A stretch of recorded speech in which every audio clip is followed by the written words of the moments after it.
Every time Samsung launches a new version of its Galaxy smartphone, it's a huge event, not just for the company, but for the whole smartphone industry, where it's getting very competitive nowadays. Of course, Samsung in the lead, but lots of other people producing excellent phones, all looking much the same. This is Samsung's latest, the Samsung Galaxy S5.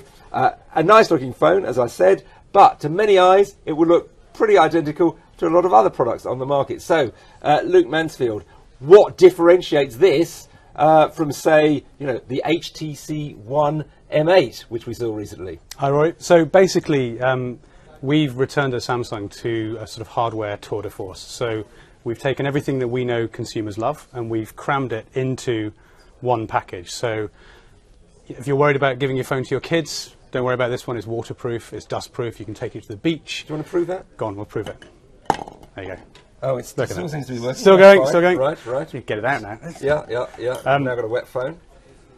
And one particular thing that you're drawing attention to is the heart rate monitor. It's got a sensor in there. It's measuring my heart rate. I had a quick look. It looks like I've got a 72 heart rate at the moment. Mine was 76, so you're doing better than me. Right. I mean, these are just gimmicks, aren't they? I mean, smartphones have basically jumped the shark in that phrase. They all do much the same.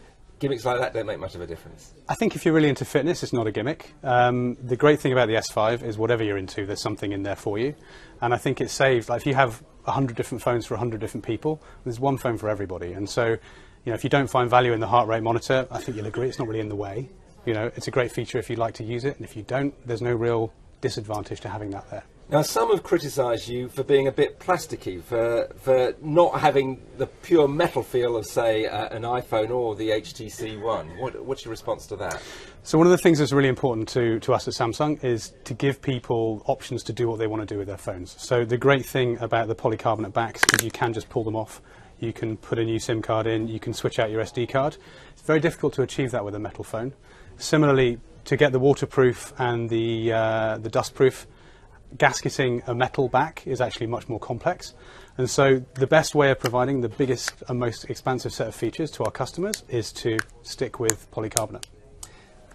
Now, let's look more broadly at the industry. Samsung has been making huge amounts of money. So has Apple been making huge amounts of money. It's getting much harder, isn't it? Because so many of these phones look the same, do the same thing. You've got Chinese suppliers coming in, cutting margins. Life can only get harder for Samsung. I think life does get harder as more people enter the market. The most important thing is to make sure that you have the best hardware, the best